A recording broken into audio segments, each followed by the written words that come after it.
Sejam todos, mais uma vez, muito bem-vindos ao podcast Resenha Empresarial. Eu sou Estela Nunes e aqui do meu lado... Eu sou Amanda Mesquita e juntas vamos apresentar o podcast Resenha Empresarial, onde a gente vai falar sobre os mais diversos temas do direito empresarial e ter como convidados os nomes de mais renome no Brasil.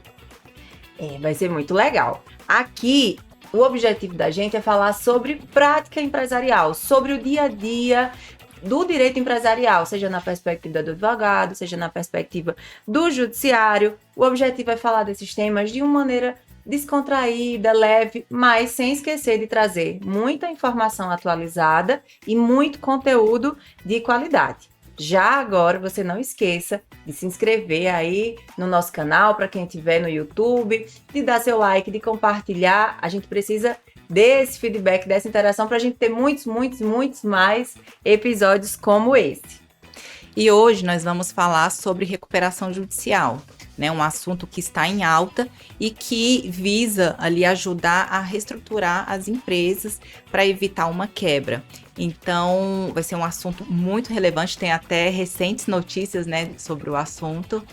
E a Estela vai apresentar a nossa convidada. Bom, a gente falando sobre recuperação judicial, a gente tem muitas dúvidas, né? Porque o tema recuperação judicial, ele é um tema que suscita curiosidade, principalmente porque, como você disse, Amanda, tiveram muitas notícias recentes de grandes empresas pedindo recuperação judicial. Só que a gente, saindo um pouco desse olhar dessas empresas maiores, afinal de contas, a recuperação judicial, ela é efetiva, ela serve para todo mundo? Para o microempresário, faz sentido pedir recuperação judicial? E o produtor rural, ele pode pedir, não pode? Quais são as regras? Então, é realmente um tema que suscita muita discussão e que há sobre ele muito interesse. E para tratar desse assunto aqui com a gente hoje, eu vou apresentar ela, que sabe tudo de recuperação judicial, que é juíza de direito titulada Segunda Vara de Direito Empresarial e Conflitos de Arbitragem do Estado de São Paulo, professora do Programa de Mestrado e Doutorado em Direito da Universidade 9 de Julho, também professora na Escola Paulista de Magistratura, é doutora em Direito Comercial pela Universidade de São Paulo e atualmente eu tenho a honra de estar ali junto com ela enquanto professora na UNB, Renata Mota Maciel. Renata, você não imagina a felicidade que eu estou em receber você aqui. Seja muito bem-vinda e eu espero que a gente consiga hoje falar um pouquinho aí de recuperação judicial para quem está nos assistindo, para quem está nos ouvindo. Seja bem-vinda, Renata. Obrigada, professora Estela, professora Amanda, é uma alegria estar com vocês aqui. Já tive a oportunidade de falar em outras ocasiões, mas eu tenho muito orgulho aí de tê-la como minha colega e amiga, né? E eu acho que essas mulheres super competentes, né? E é sempre muito importante a gente nos reunirmos para falar de direito empresarial, então é um convite irrecusável. E de recuperação judicial, que é um tema que eu gosto muito, então vai ser uma alegria poder conversar e bater esse papo com vocês. Ah, que ótimo. E a gente sabe, né, que para ter o pedido de recuperação judicial, tem que ter ali uma viabilidade econômica da sociedade. Então, para começar o nosso bate-papo, você pode explicar um pouquinho o que é a recuperação judicial, a recuperação extrajudicial, quem pode pedir, dar um panorama geral? Tá, vamos lá então. A Lei 11.101, ela é uma lei de 2005, então nós temos já uma lei já com 15, quase 16, 17, quase 19 anos, né, tem que fazer a conta, eu 15. É uma lei que veio, né, e trouxe, a gente fala uma mudança de paradigma, e o que significa uma mudança de paradigma? Nós tínhamos o Decreto-Lei 7661, que falava em uma solução liquidatório-solutória, né, tinha concordata e a falência, e agora, desde 2005, com a 11.101 nós temos novos institutos, né, recuperação judicial, que é o principal deles, é o mais utilizado, mas ao lado dele também outros remédios, eu costumo falar que são remédios, porque na verdade a empresa, quando está em crise, ela precisa de uma solução que não seja a liquidação, e essa é a ideia de preservar a empresa, de recuperar a empresa. É nessa linha que surge, ou que é inserida na legislação brasileira, inserido o Instituto da Recuperação Judicial. Ao longo de 15 anos, esse instituto foi passando por grandes desafios, grandes crises e alterações mesmo do comportamento também dos empresários, questões mundiais mesmo, crises, enfim. E por conta disso, em 2020, a lei recebe uma alteração, que sofrer não seria positivo. Ela recebe aí uma alteração intensa, né, e diria profunda, que foi trazida pela Lei 14.112. O pessoal até costuma dizer que a nova lei de falência, não, a lei continua sendo a 11.101, mas com alterações muito profundas por meio da 14.112. Então, esse é o primeiro, né, o panorama aí do que seria. Recuperação judicial, como eu disse, ao lado também uma recuperação extrajudicial, que é um outro remédio, que não foi muito utilizado ao longo desde a vigência da lei. Agora, com as alterações trazidas pela 14.112, esperamos que isso se altere, e também um procedimento especial para pequenas e microempresas, que não funcionou desde o início. Pequenas e microempresas normalmente não utilizam desse rito. É um rito que está lá previsto nos artigos 70 a 72 da lei.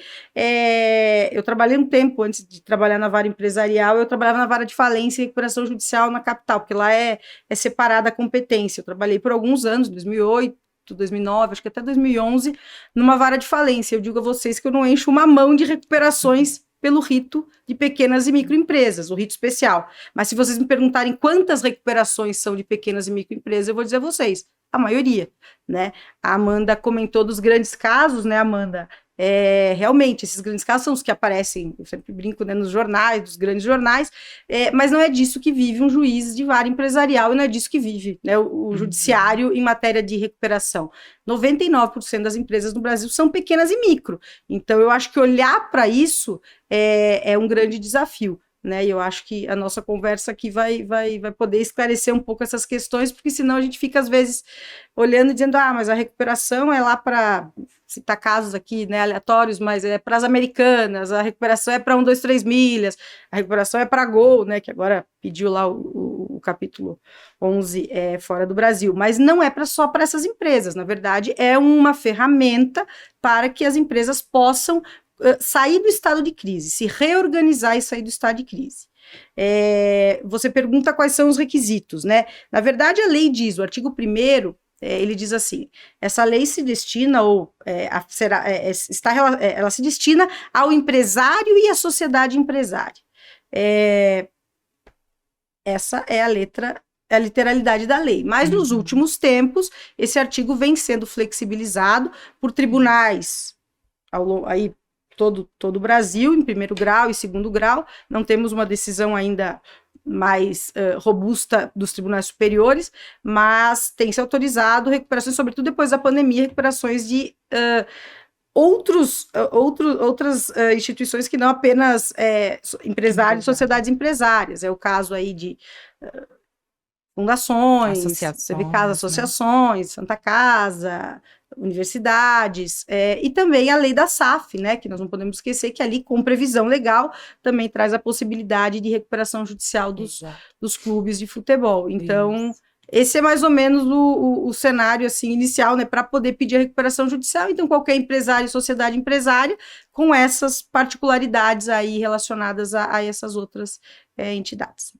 Renata, e como a gente vem conversando aqui, né? O tema da recuperação judicial parece que alcançou ali um interesse na sociedade, principalmente porque grandes empresas aí que a gente não imaginava que estariam passando por uma situação de dificuldade, entraram com pedido de recuperação judicial.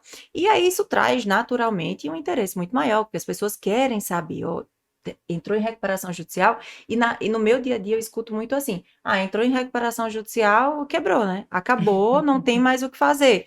Quando a gente sabe que o Instituto da Recuperação Judicial é criado, é pensado justamente para ajudar aquela empresa a se reerguer, para ajudar com que ela continue, como a gente gosta de falar em sala de aula, cumprindo com a sua função social, de desenvolver atividade econômica, de continuar gerando emprego, de continuar recolhendo tributo. Então, existe toda uma razão para que a legislação defina um instrumento ali para que a empresa consiga, de fato, sair daquela situação de dificuldade que ela se encontra e passe a voltar a desenvolver a atividade com plenitude, da forma como a gente espera que aconteça. Mas, o que eu pergunto, e você tem essa experiência prática ali, tem uma vivência muito próxima, né, do dia a dia, do trâmite da recuperação judicial, exatamente pela sua atuação na vara de recuperação e falência em São Paulo. E o que eu queria saber mas a forma como a recuperação judicial ela é tratada hoje, a forma como esse instituto ele está positivado na legislação, de fato cumpre os propósitos a que se propõe? Existe aí efetividade na recuperação judicial? Você acha que nós temos uma ótima, um ótimo instrumento, de fato, para recuperar empresas? Bom, eu acho que a primeira coisa, assim, o teu comentário até me lembrou um dia eu dou aula de recuperação e falência, enfim, na faculdade. Eu lembro que na primeira aula eu comecei a falar de recuperação, uma aluna levantou a mão e falou assim, ela falou, mas isso aí demora, isso quebrou, não adianta pensar em recuperação. Aí eu fiquei toda desanimada, eu falei, poxa, não fala isso na primeira aula, como é que nós vamos chegar até o fim do semestre?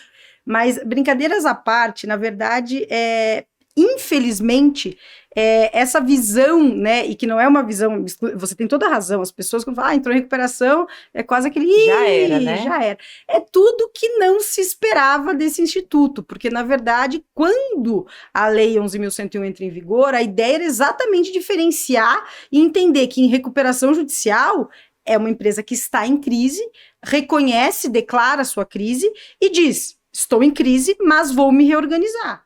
Né? É evidente que o índice de recuperação do crédito, porque isso também na verdade, essa é a dicotomia que acompanha aí todos que estudam, que trabalham nessa área, que é recuperar a empresa versus, não sei se é versus, né, devia ser, recuperar o crédito. Não adianta dizer que recuperação judicial é só para recuperar a empresa, ou recuperar a empresa a qualquer custo. Não, porque na verdade... alguém vai pagar por essa recuperação, né? Exatamente, e a ideia é que isso vá ser socializado entre todos, os credores também vão arcar com esse custo, mas o que se espera é que você tenha uma recuperação do crédito. Não há recuperação judicial sem uma mínima recuperação de crédito. Né? Agora, evidente, os índices de recuperação de crédito não são os melhores, né? Mas isso também não é exclusividade do Brasil. Né? Em outros países também você não tem altos índices de recuperação de crédito.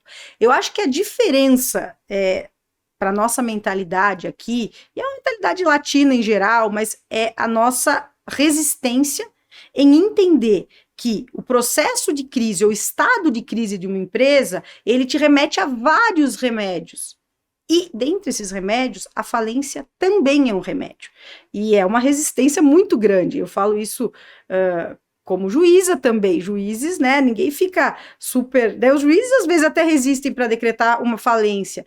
E eu digo a vocês, decretar falência no momento certo, muitas vezes, ou na maioria dos casos, é muito melhor, é muito mais benéfico aos credores e a todos os stakeholders, a todos os envolvidos, do que você empurrar uma recuperação a qualquer custo.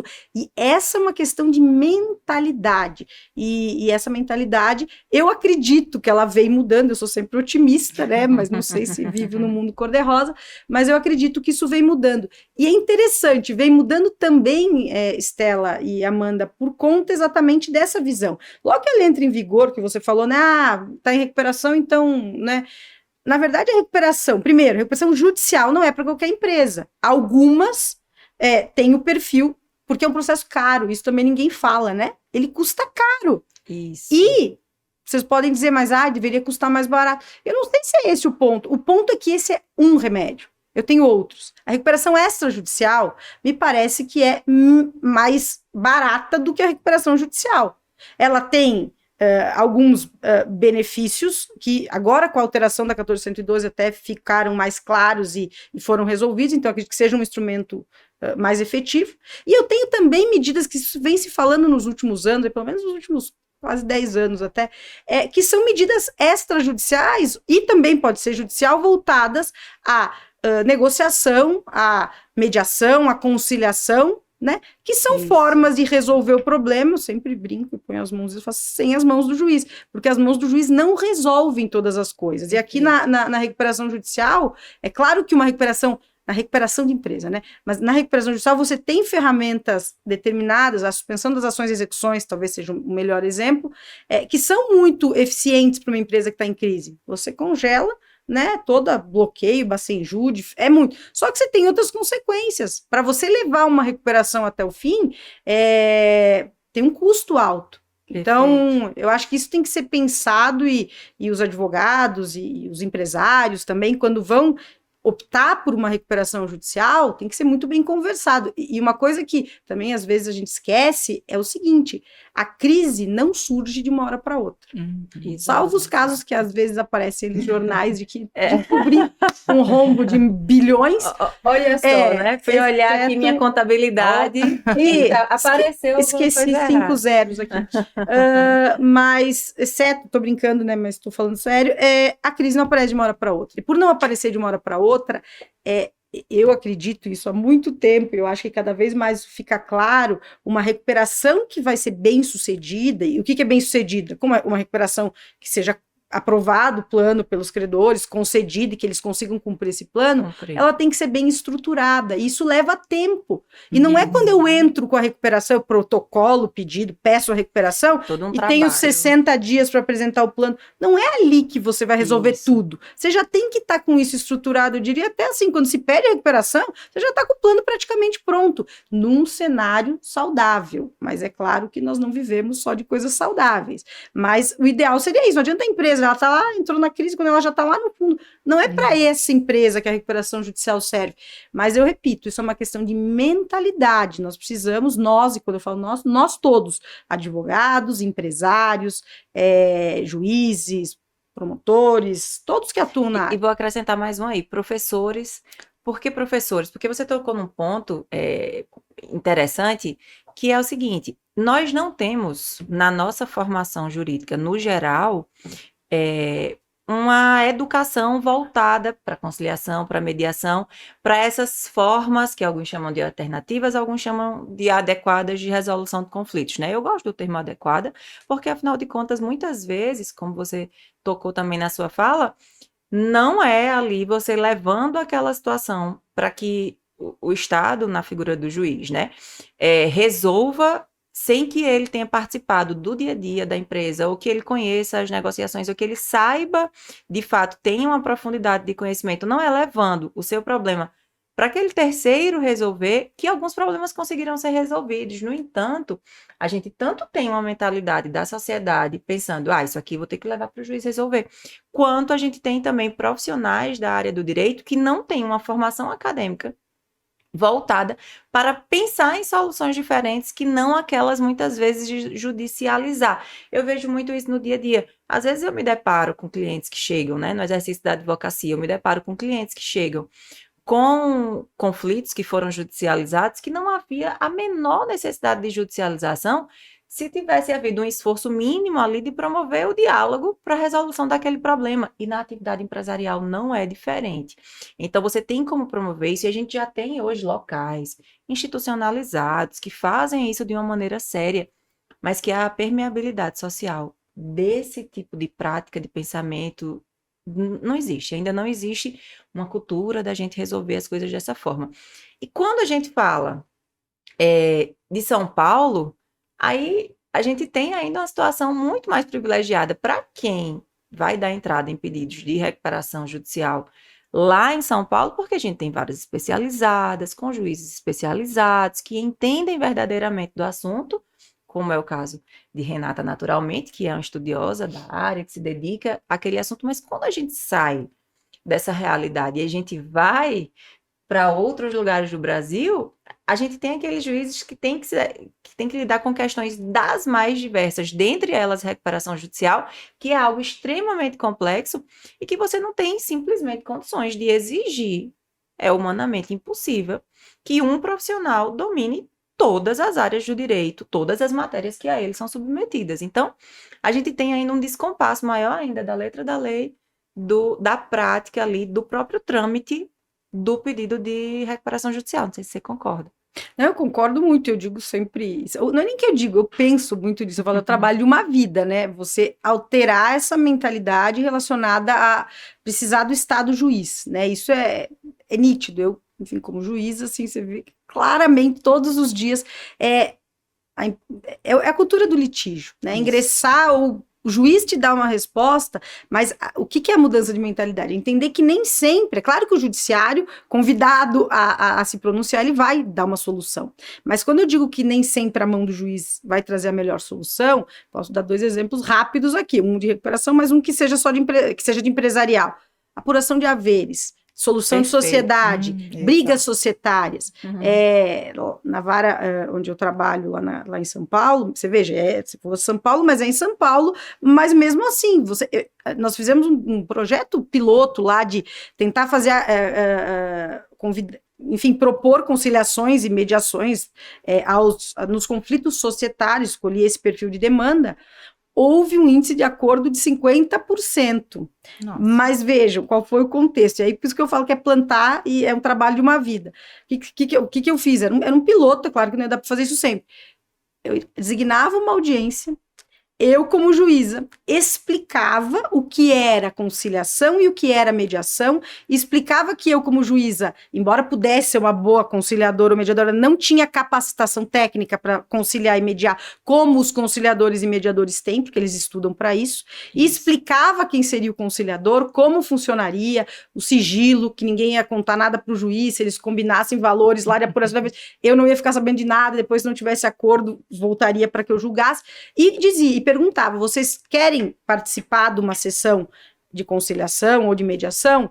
E aí eles diziam sim ou não, e os que diziam sim se submetiam a essa audiência. Mas vejam, isso é o que é? É quase didático, quase é uma coisa, né, é didático, porque não era atividade, na verdade, você poderia marcar, porque eu sabia que se eu só designo audiência de coisa, tentei também, designo audiência de conciliação, vinha petição, não queremos. E eu já ouvi várias vezes em audiência, quantas vezes, no início da audiência, o juiz também fala, tem possibilidade de acordo, mas eu sempre proativo, eu não fico, tem acordo, não tem acordo, acaba. Não, de acordo, mecânico o advogado, não foi nenhum nem 2, foram muitos em que olhavam para mim e diziam, se eu quisesse fazer acordo, eu não tinha judicializado. Então, assim, esse tipo de frase diz muito sobre a cultura do litígio. E em relação à recuperação judicial, Amanda e Estela, com maior razão essa tentativa de alinhar, porque você tem interesses muito heterogêneos numa recuperação judicial. É claro que as regras, a Lei 11.101, ela traz regras, traz lá a classificação de crédito, traz a forma como vão se comportar na Assembleia, como vão votar, quem vota assim, quem vota assado, mas a grande questão é, na prática, uma recuperação judicial importa, eu sempre também uso esse termo, acho ele meio romântico, mas eu vou continuar usando um termo, que é assim, tá todo mundo no mesmo barco. E se tá todo mundo no mesmo barco, remando, não adianta um pegar e jogar o remo longe e falar nadem aí, né? Não, todo mundo vai ter que estar junto. E para que todo mundo esteja alinhado, essas rodadas, e elas já acontecem também, isso é uma outra coisa importante dizer, a Lei 14.112 introduziu artigos que falam em conciliação e mediação na recuperação.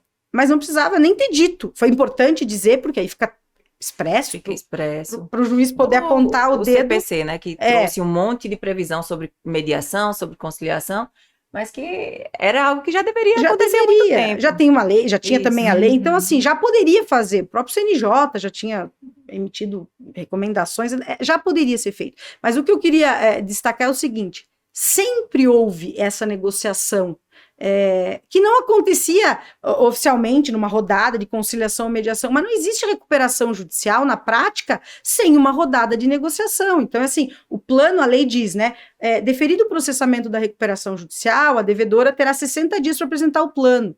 Ela não apresenta esse plano, eu digo, né, na seca assim, vai lá e protocola e os credores, nossa, o plano chegou. Não, ela já trocou informação e negociou. Fez uma negociação prévia, ninguém chega na Assembleia, vamos abrir o plano agora e entender o que ele...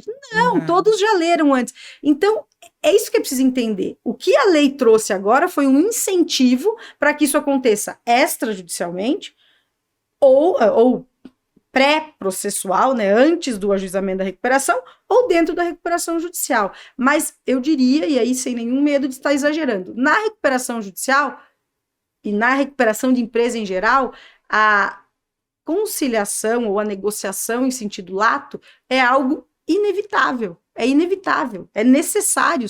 Faz parte do processo. Sem isso você não tem uma recuperação. E a gente vê muito, eu trabalhei muito tempo ali no DREI, dentro da Secretaria de Micro e Pequena Empresa. E quando você fala, né, da mentalidade, eu vejo muito isso também, porque a gente atendia, até por conta das políticas públicas também que eram direcionadas para o setor, muitos micro e pequenos empresários. E, às vezes, a ausência de conhecimento, também a questão de muitos contratam, né, o contador, mas não tem um advogado especializado. Mas eu comecei a ver até um aumento, até em relação também ao produtor rural, a SAF, por ter uma atuação também dentro da junta comercial, a gente viu esse aumento de registros que tem como objetivo também tanto a questão tributária, mas também a questão da recuperação judicial, esses institutos, né, que são possíveis. E aí, mas ainda eu acho, até você concorda comigo, né, na questão da mentalidade, mas em relação às micro e pequenas empresas, né, você citou no início que poucas utilizam ali o fluxo específico para micro e pequena. Como que você vê, assim, os desafios relacionados a essas micro e pequenas que às vezes não buscam, né, a recuperação judicial, também por conta da dificuldade de acesso a crédito? E se eu puder só complementar, eu acho também que a micro e pequena, quando a gente fala se a gente pegar os números do Serasa ali, né, que eles divulgaram até o ano passado, a gente vai ter 1.000 e alguma coisa de empresas que pediram recuperação judicial. E quando a gente vê que a gente tem quase 19 milhões de micro e pequenas empresas, e a gente sabe que boa parte das micro e pequenas empresas fecham nos primeiros anos de vida. E sendo aqui muito realista, a gente sabe que tem aquela figura da empresa que quando começa a dar ruim, ela fecha aquele CNPJ e esvazia a atividade, simplesmente porque ela acha que é a única coisa que pode ser feita. E puxando isso para aquela realidade do que você falou, pedir recuperação judicial não necessariamente é algo barato. Então, trazendo isso para micro e pequena, porque eu vou te falar, na minha prática da advocacia, que eu lido muito com micro e pequena empresa, eu conto nos dedos quantas empresas me procuraram para pedir recuperação judicial. Agora, eu tenho um punhado de exemplos de empresas que disseram, estou em dificuldade, parei de operar com aquele CNPJ e comecei a operar em outro.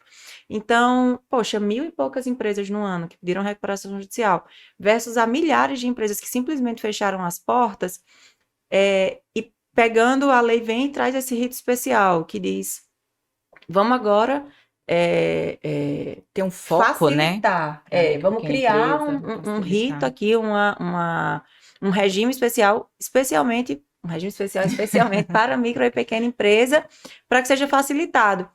E aí, já no início da sua fala, você disse que, poxa, a quantidade de empresas que pediram pelo regime especial foi mínima, mas eu tenho ali, a maioria são micro e pequenas empresas que dão entrada, mas que ainda assim representa muito pouco em relação a quantas empresas simplesmente quebram e fecham e a gente não tem aí uma judicialização de nada. No máximo ali das dívidas que surgem depois, mas não entram nos números de recuperação, de falência. Então, ficou um pouco longa a pergunta e complexa, mas é esse o panorama, né? Queria que você comentasse. Eu acho que, assim, o rito, né, esse procedimento especial que está no artigo 70 a 72, ele é um procedimento muito engessado. E por que muito engessado? Ele não tem, por exemplo, não ter assembleia. Vocês podem dizer, bom, mas isso barateia o processo, torna mais célere. Só que você não tem instrumentos que permitam ao pequeno e microempresário poder renegociar aquelas dívidas. Vocês falaram da questão do crédito também. Também tem que lembrar de uma outra coisa. Por isso que também a recuperação acaba não sendo para todas as empresas. Você tem o artigo 49, os parágrafos do artigo 49, as chamadas travas bancárias. Boa parte dos créditos bancários, né, daquele crédito do credor bancário, não se sujeita à recuperação judicial, seja a recuperação pelo rito normal, seja pelo rito especial. Então, esse também é um grande desafio, o desafio do dinheiro de quem vai investir. A Lei 14.112 trouxe algumas ferramentas lá para financiamento da empresa em crise. Eu acho que as coisas vão vão tentando ser aprimoradas aí com o passar dos anos, aí desde do início de vigência da 11.101. Agora, no caso das pequenas e microempresas, eu acho que, eu sempre falo que tente renegociar, seja um grande, a gente vê como nós falamos, as grandes empresas em crise e as pequenas. O pequeno provavelmente vai falar com a inteligência artificial do banco, não vou usar nomes, mas todos têm nomes muito meigos lá, vai falar com a fulana, com o Beltrano, que é a inteligência, ele não vai chegar, ele não consegue acessar um setor de renegociação efetivo. Alguns, claro que não são todos os casos, mas alguns bancos têm setores, a maioria tem setores específicos, mas talvez já comece daí, né? Como é que a gente vai reestruturar isso? E também uma questão, e eu falei mentalidade 10 vezes, eu acho que eu vou falar 20. Isso é educação, mas a educação do empresário, não é só do direito, do profissional do direito, é do empresário, né? Como é que eu reestruturo? Quando eu entro em crise, o que eu vou fazer? Aquela educação do endividamento, eu estou entrando no endividamento, né? Falam da curva, eu sempre falo, né? A curva das empresas, quando ela começa a entrar em crise, é o momento de eu procurar. E tem muitos instrumentos, tem empresas especializadas em reorganização, né? Com economistas, para reorganizar aquele débito. A recuperação judicial deveria ser a última, a penúltima, né? Porque tem a falência, mas é a última alternativa de reestruturação. Você tem outras. Agora, evidente, é preciso que todos estejam dispostos, porque também você vai renegociar, mas e de quem são que credor nós estamos falando? Fornecedor de matéria-prima? Quem é esse fornecedor de matéria-prima? Ele esse devedor, ele é essencial para o fornecedor de matéria-prima? Ou ele é só mais um? Não importa. Então, assim, tudo isso envolve. Então, cada recuperação e recuperação de pequena e microempresa tem uma característica muito própria que deve ser encarada e enfrentada, né? E isso, eu repito, não só na recuperação quando é judicializada, mas também por essas outras medidas. E em relação ao rito especial, só para finalizar, Stella, ele realmente não atende, ele não assim, realmente entrar com pedido de recuperação pelo rito comum acaba sendo, embora muito caro, acaba sendo mais eficiente para uma pequena e microempresa, né? Então, talvez precisássemos de uma alteração legislativa robusta. Aliás, havia estudos muito densos e profundos sobre isso na época da Lei Complementar de 2014, que alterou a 11.101, mas não alterou o que precisava ser alterado. E agora, na 14.112, também não alterou o que precisava ser alterado nesse aspecto.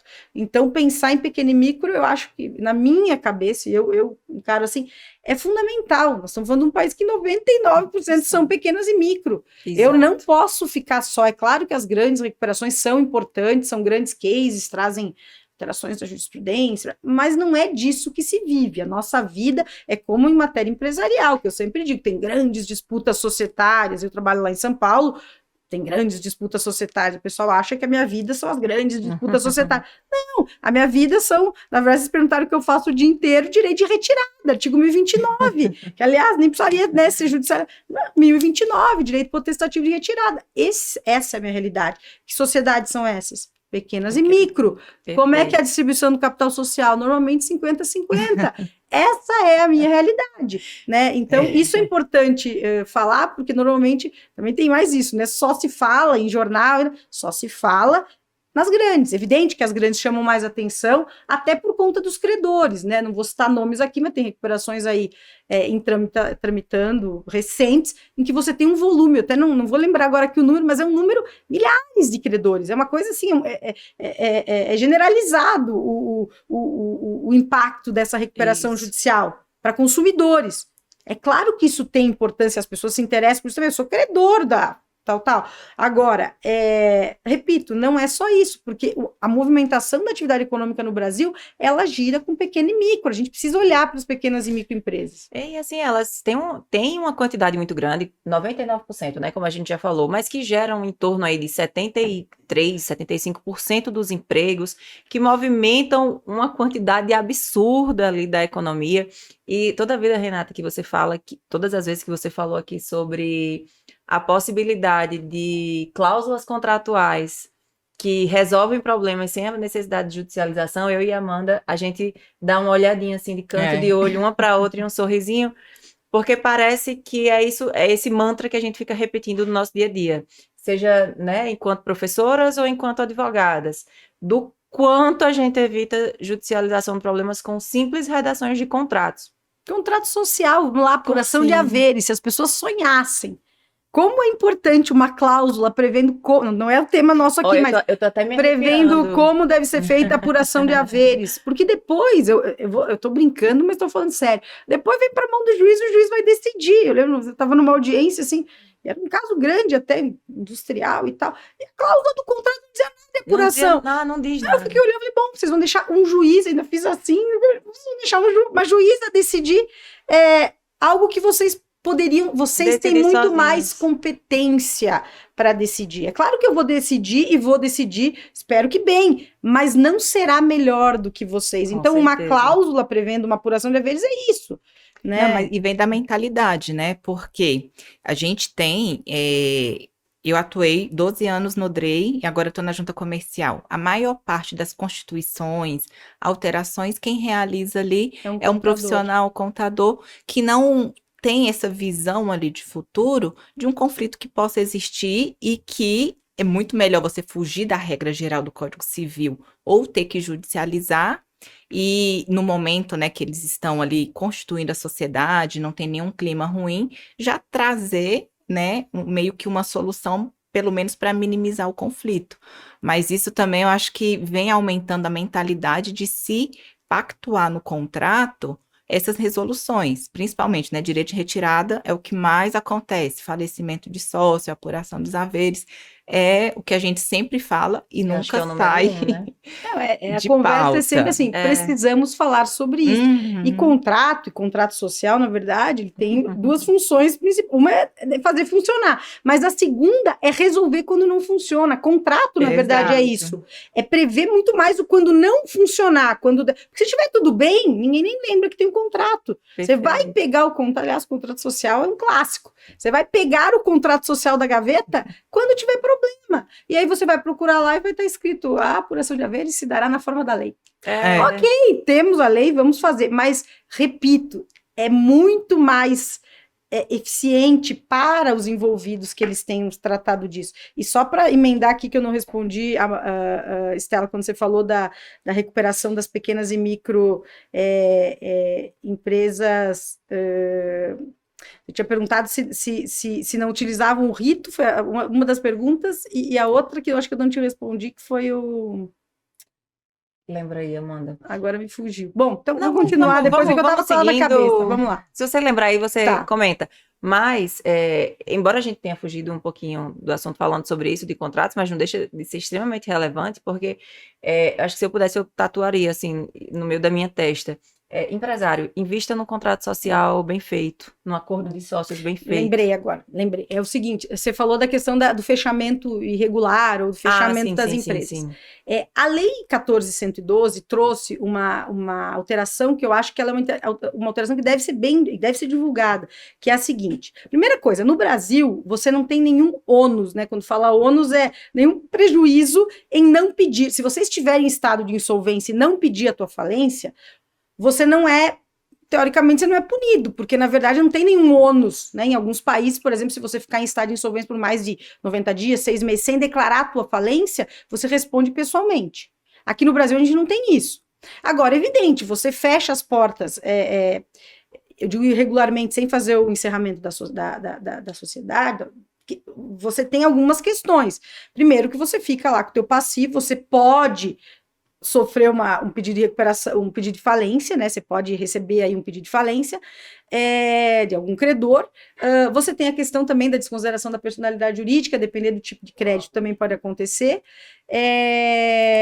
Então, hoje a lei traz o chamado Fresh Start, que é uma possibilidade de você, antes já havia, né, de autodeclarar a falência, pedir a sua falência, e você tem ali formas de extinção das obrigações muito mais eficientes do que havia antes.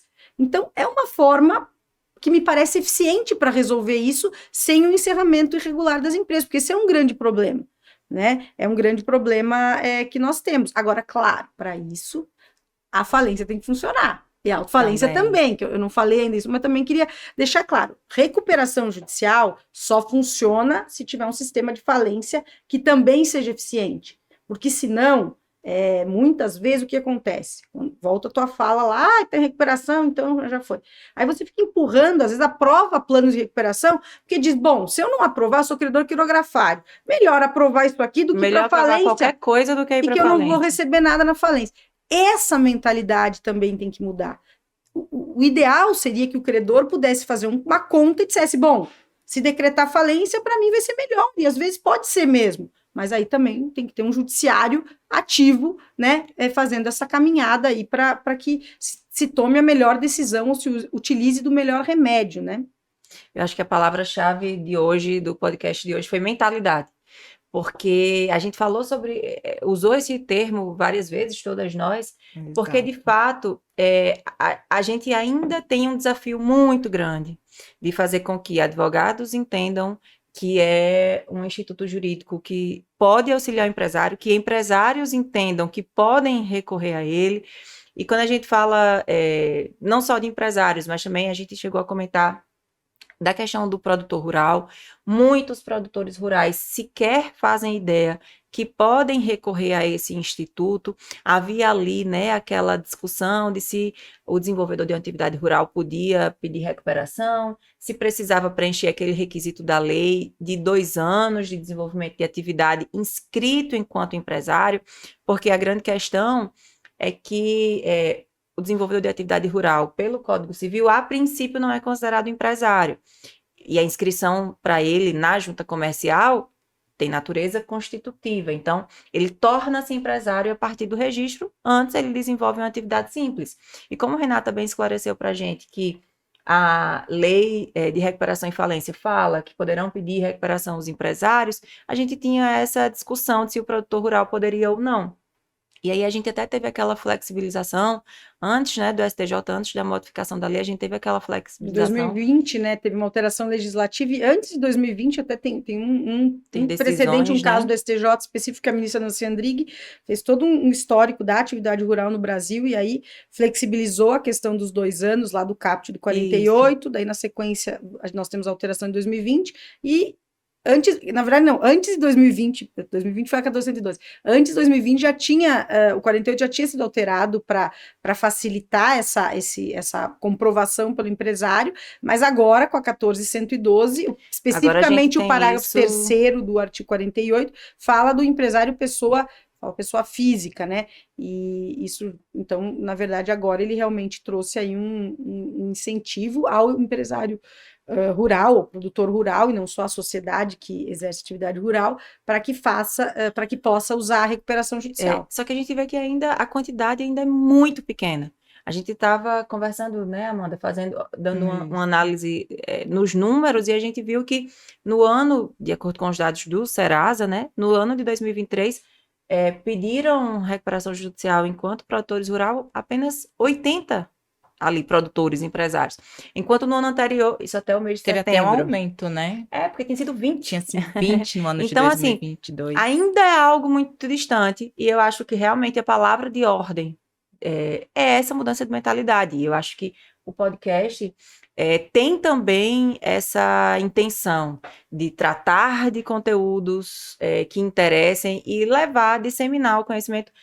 Todas nós aqui somos professoras, e eu acho que ser professor, antes de qualquer outra coisa, é ter esse amor e essa paixão por verdadeiramente gostar, disseminar e querer transmitir para o maior número de pessoas possíveis informações que são determinantes e que mudam a vida de muitas pessoas, né? Então, eu acho que a intenção, a gente já se encaminhando aqui para o final do nosso podcast, a gente, quando combinou o tempo do podcast, a gente disse, não, vai ser bom, hoje eu já acho péssimo, eu já queria ficar 3 horas conversando aqui, porque sempre acaba muito rápido, mas eu acho que se a gente pode tirar uma lição de tudo que a gente conversou hoje aqui, é essa.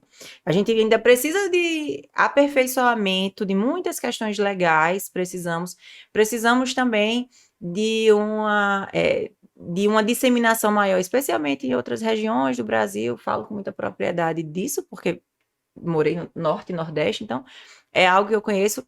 Ainda falta chegar mais longe, muita coisa, muitas discussões da gente aqui simplesmente não chegam em outros lugares. Mas tudo isso é parte da disseminação de uma cultura que começa na faculdade, que também passa ali por discussões sociais, porque tem que atingir, tem que sair do direito, não adianta só o direito ficar conversando sobre isso, tem que alcançar Chegar também no o empresário, né? tem que alcançar a sociedade para ele ver que, pô, pedir recuperação não é dizer que tá tudo errado, que vai quebrar e que acabou a atividade, né? Então, eu acho que a gente tira boas conclusões de tudo que a gente falou aqui.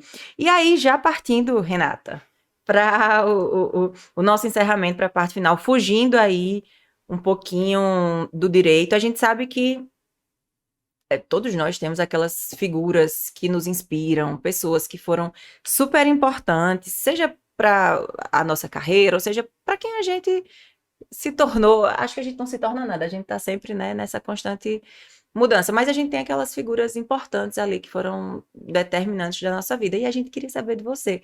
Quem são essas figuras importantes na sua vida que impactaram muito? Quem você diria pra gente que foi essa fonte de inspiração para você?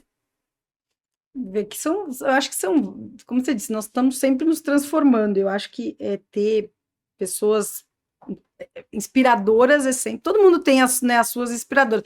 Eu tenho várias pessoas inspiradoras, mas deixa eu pensar que na verdade, uma eu vou nominar, a outra, na verdade, é genérico, são juízes assim, na minha carreira da magistratura, eu sempre admiro muito, a gente fala, né, juízes vocacionados, mas vocação, na verdade, ela é construída também, mas pessoas, né, que são juízes e que se dedicam à magistratura com afinco, assim, que são bons juízes, e quando eu digo bons juízes, são juízes técnicos, são juízes que estão preocupados mesmo com a prestação da atividade judicional, e tem muitos de gerações, né, à frente, enfim, anteriores à minha, então, aí eu não vou citar um ou dois, mas eu brinco, né, no Tribunal Judiciário de São Paulo tem um top 5 lá, que são os são hoje desembargadores, que eu realmente são inspiradores para mim, e são um caminho, eles deixam, né, deixam marcas ali, você vai seguindo aquele caminho, e eu espero que quando eu chegar na idade, enfim, na fase da carreira deles, eu consiga ainda produzir, enfim, e ter esse amor pela magistratura como eles têm e como eu tenho. Então, são pessoas com quem eu me afino e tenho muitas, são inspiradores. E na atividade acadêmica, eu vou mencionar que o meu orientador, que é o professor Newton De Luca, que também, né, um juiz, também um desembargador do Tribunal Regional Federal, agora aposentado, mas que na docência me ensinou muito. Eu fiquei muitos anos com ele, quase 15 anos praticamente, acompanhando as aulas com ele, dando aula com ele, e ele para mim é uma inspiração de humildade, né, e de um olhar para o aluno e gosta de aluno, e nem todo professor gosta de aluno, o que é quase um paradoxo, mas é a realidade. A gente vê aí, são ambientes, né, tanto a magistratura quanto a atividade acadêmica são ambientes muito hostis, né, em alguns aspectos, e essas pessoas, elas são, eu brinco que são pontos de luz, assim, que você olha e diz, bom, vale a pena estar aqui, né, e o meu professor, o meu orientador, que é o professor Newton De Luca, eu acho que é uma dessas pessoas, um carinho, né, para corrigir, um carinho para ensinar, e aquela noção de que ele está ensinando e aprendendo, e uma curiosidade que não acaba pelo direito, por aprender, por sempre querer, né, entender e ter uma visão crítica sobre as coisas. Recentemente até tive com ele, ele é aposentado hoje, né, já fez 75 anos, foi professor titular da USP, e eu conversando com ele sobre assuntos jurídicos, e ele super, sabe, aqui tal coisa, e não sei o quê, e sempre apto, animado com essas discussões, e vai ser assim sempre. Então, é uma pessoa que para mim é inspirador, como pessoa, como professor, né, e como juiz também. É isso. Ah, que ótimo. E hoje também essa conversa foi maravilhosa. Muito bom te escutar, Renata. Acho que todo mundo vai gostar. Eu até comentei pouco, porque fiquei vidrada aqui, aprendendo cada vez mais. Então, para você também que gostou do conteúdo, compartilha, dê o like, para que a gente possa, né, disseminar informação e construir essa mentalidade de que a gente tanto falou. Agradeço a sua presença. E muito obrigada mesmo. Renata, queria deixar aqui o meu agradecimento real e queria de fato registrar. da felicidade que eu tive em 2023 quando começamos a trabalhar juntas ali na UNB. Acho que a gente tem um minutinho, vou só contar, Amanda. Quando eu fui fazer a seleção para professor na UNB, junto com Renata, sentou ali aquela moça do meu lado, muito humilde, dizendo: ai, será que a gente devia ter estudado mais? Não tive tanto tempo. E éramos poucos ali na sala. Eu olhei, poxa, essa daqui não estudou, então, né, vou ter chances. Fui olhando os candidatos, examinando ali um a um, e ela numa humildade. Quando eu cheguei em casa, peguei a lista, fui olhar todos os nomes, né, das pessoas. Quando eu digitei Renata Mota Maciel, eu disse: lascou. Agora, minha chance já era, mas graças a Deus, eram 2 vagas, entramos nós duas. Ai, que ótimo. Mas, Renata, tudo que ela fala, a gente se inspira e a gente gosta daquilo que a gente enxerga e valoriza. E quando você estava falando da sua inspiração de humildade, de ser vocacionado, de desenvolver as coisas com amor, é exatamente tudo que faz eu me inspirar muito em você. Então, Renata, eu ter te conhecido, acho que foi um dos grandes presentes que eu tive em 2023. Você é maravilhosa em tudo que faz. Na magistratura, na docência, eu tenho certeza que os alunos da UNB são muito privilegiados de ter a oportunidade de estarem aprendendo e convivendo com você, e eu também. Então, muito obrigada, e eu espero que você tenha gostado, e eu espero que a gente possa conversar muitas outras vezes Com ainda. certeza, quero conversar sobre muitos assuntos com vocês. Agradeço mais uma vez o convite e desejo muito sucesso nesse projeto, né? E repito, assim, eu fico com muito orgulho quando eu vejo, né, 2 mulheres competentes, inteligentes como vocês, num projeto como esse, e fico lembrando, claro que somos todas jovens aqui, mas de todo modo, eu já estou na magistratura acho que há quase 20 anos, e eu vejo que no início, há uns anos, 15 anos, 18 anos, havia muito menos mulheres, né? Não havia muito menos mulheres, havia muitas mulheres também, mas a nossa projeção e nós conseguimos, mulheres ocupando espaços de destaque, era coisa rara. E hoje em dia, cada vez mais, eu vejo mulheres ocupando posições e espaço e posições de destaque, como vocês duas, e eu acho que essa é uma caminhada importante que todas nós devemos juntas, né, caminhar, porque é algo muito, muito importante, e fico feliz quando vejo 2 pessoas competentes e jovens como vocês aí fazendo sucesso, tá bem? Muito obrigada. Obrigada. Pessoal, não deixa de seguir, compartilhar, comentar, e até a próxima. Até a próxima. Tchau.